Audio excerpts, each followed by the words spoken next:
Hello, BookTube. This is Aaron from Aaron Read a Book or Aaron Read a Book.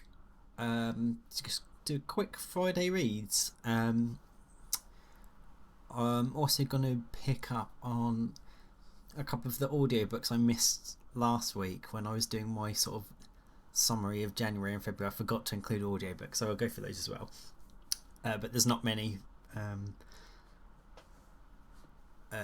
Because two of them are Lord of the Rings, and I don't need to talk about Lord of the Rings very much.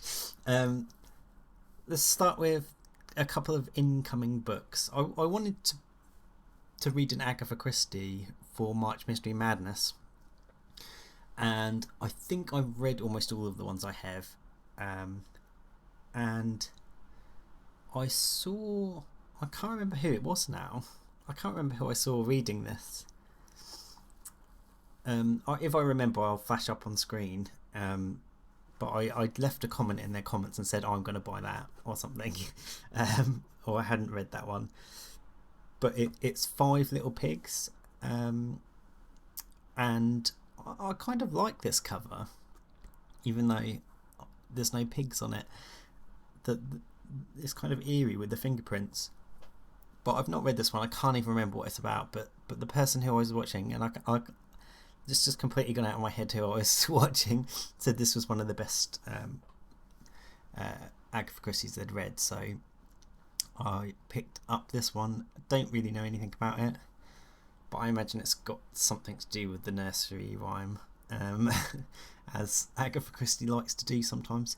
And I'm a sucker on eBay for those like big shops that say buy one get one for 20%, so I always have to buy a second book. So I bought When God Was a Rabbit by Sarah Winman, and I know about this author from Sarah at Your True Shelf, who I think I was asking, we were talking about Essex writers or local writers, and she mentioned that she really loves Sarah Winman's books, and I'd never heard of them, and it sounds interesting because I think it's a multi-generational book or over a long time, but this on the back it says it's about a brother and a sister, about childhood, growing up, friendships, family, triumph and tragedy, and everything in between. So maybe it's just one generation but along their whole life or something. But it's a nice little cover as well. I like it. But yeah, so I don't know when I'll get to that, but I had to buy it because I get 20% off. So let's go through what I've been reading. I've just finished a mystery book, March Mystery Madness, and that was The Janus Stone by Elly Griffiths. This is the second book in the Ruth Galloway series, which is a murder mystery series that follows an archaeologist, which is quite interesting, in Norwich. And I really liked the first one because I read it in like one sitting when I was stuck in a caravan with no internet, and I really like this one as well. I just, something about the series clicks with me. I don't think they're like amazingly well written or anything. I think Elly Griffiths is the kind of author who turns out 2 books a year, but I just really enjoy it. Really enjoy them. This one, I think because I love archaeology, and it's rare to have that in a mystery book as well, and it means that the mysteries themselves have got sort of a creepy historical element to them, like people worshipping Roman gods and things. So this one is more of a historical mystery as well, whereas the first one was about current missing children.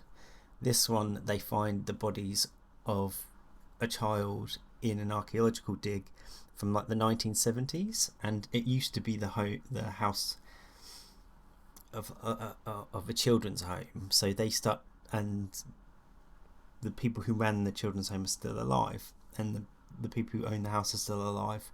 So they start digging into the past, And I don't know if this is a slight spoiler as well, but another interesting thing about this is that the main character, Ruth Galloway, is pregnant in this book, and you don't get that very often in a murder mystery either, or in any many fiction books at all. You don't normally get a pregnant woman, so that was another interesting element. But the two main characters, Ruth Galloway and the policeman Nelson, who's kind of gruff northern copper who doesn't really want to live in Norwich. Why would you? It's a swampy wasteland. But I just love their dynamic, and they're both really interesting characters. Don't want to dig too much into plot and stuff, because mystery books, you don't want to know too much, do you? But yeah, another really good one. I'm definitely going to carry on reading these and getting more of them. And you can kind of fly through them, so they're good fun. Before that, I'm going to go into my audiobook. So I read this year, I've been listening to audiobooks whilst I'm running, doing my marathon training, and the first one I listened to was The Trouble Boys, the Replacements biography. I spoke about that in an earlier video that I really loved. And then I decided that I wanted to listen to the audiobooks of Lord of the Rings, because I've never listened to the audiobooks before. I've read The Fellowship of the Ring many times, but I can't remember how many times I've read the second two. So I've got them all on Audible, read by Andy Serkis, but I read The Fellowship a couple of years ago, or last year maybe, so I decided to skip that and go straight to Two Towers. So I've listened to all of the Two Towers and all of Return of the King, and I have to say Andy Serkis does an incredible job narrating the series. There's times where he's like doing Merry and Pippin, or like Sam, and he's doing Hobbit voices, but then he's doing an impression of a Hobbit doing an impression of Gollum, and because he is Gollum, it's so weird. It's like him doing an impression of himself, but it's brilliantly done. Obviously we get a lot of Gollum in these two books as well, so that's great. And the more I've listened to it, I don't know, because it's Serkis doing the voices, but the more I love Gollum as a character, I just think I'm kind of on his side. I kind of want Gollum to have the ring, but I won't spoil the end. But if you've watched the films, you know what happens. Or read the books, of course. But yeah, very enjoyable. If you like Lord of the Rings but you've never listened to the audiobook version, I encourage you to give the audiobook a go as well. It was good fun, and it was good for running, because there's lots of running in, especially in the Two Towers where they're chasing after the hobbits. So that was good. The other audiobook that I listened to was quite a short one, and it's a non-fiction by a comedian. This was pretty big a year or two ago, so I'm sure you may have heard of it. It's called Strong Female Character by Fern Brady, and Fern Brady is a Scottish comedian who I think she lives near me now, because she does a lot of gigs in my area, and I've seen her a few times live, and I really enjoy her stand-up. I've read quite a few different comedian books, and they're never as good as you want them to be or you expect them to be, because they're just it's not normally their medium, and I just always think, oh, this would have just been better as a stand-up show. So I've never really been blown away too much by them, but I thought this was really different, because it's very much it's brutally honest book about growing up and living with autism, and it's not something she talks all the time about in her stand-up. And in this book she reveals things that she's never talked to anyone about, so it's it's not really a comedy book though. It is funny in parts, but it's more a biography of her life with autism, and it's kind of, I found it deeply troubling in a way, because she normally when you read a book like this, it's, oh, I had bad times and then I discovered this community or whatever, and then all of a sudden now I'm a bit better and I can manage things and things. There's none of that in this. It's always been a struggle for her. She's had terrible interactions with doctors and other people, and like getting sent to youth detention centres and stuff. But she has found like people to talk to about it with, but it feels like she's still completely lost with it, and it doesn't feel like there's something, like people are much more aware these days of autism and general mental sort of disabilities, but there's no real cure for this. This is something she just has to live with, and it really also made me feel it really made it interesting about how people speak in their language and how confusing that could be to someone who doesn't understand when you're sort of saying things that are not true, or white lies, or you're beating around the bush on something, and she doesn't understand those things. Like, why not just say something? So, for example, a thing that she often says she often has to do is people will ask her for a meeting in her industry, and she thinks it's a business meeting and it's going to be they're going to be talking about specific things, but it's really just a chat and a drink and like a social sort of thing. It's very like agents and people like that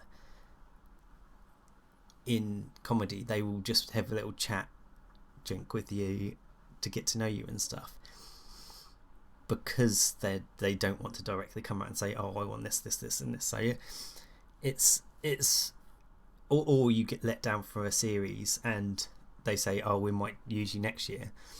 She thinks, oh, they might use me next year, but they're just saying that to be nice. Like, she doesn't understand when people don't talk directly. And it did make me think about how strange our language is and how we say things that aren't true to each other just to make each other feel better. And yeah, it was really interesting in that way, and interesting in that she still seems so lost with it, and things have got slightly better for her, but really it's just something she has to live with for the rest of her life. And it's really very interesting from an autistic perspective, and very honest and not sugarcoated at all. But yeah, really interesting little book, and she's got a good voice, Fern Brady, very distinctive voice. So the audio book version was really good. So currently I've decided to jump from mysteries to mammoths, and I'm finally reading a mammoth that I've been telling myself I'm going to read sort of every October and March for the last sort of 5 years, and that is Vanity Fair by William Makepeace Thackeray. And I'm only sort of 120 pages in, but I love this already. I am a big Anthony Trollope fan, and Anthony Trollope once said that the great writer of his generation was William Makepeace Thackeray, and I can certainly see that he thought that, because so much of this feels like Trollope to me. It's got the little Trollope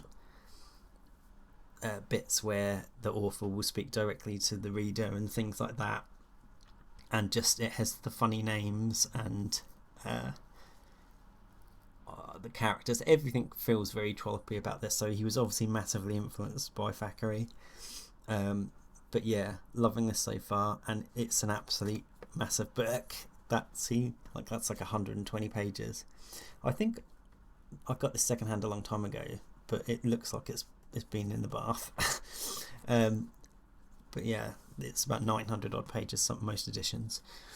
But yeah, loving this so far. If you've read Vanity Fair, let me know in the comments. It's kind of one of those big chunksters that a lot of people that it's a white whale. A lot of people have it on their shelves but never get around to it.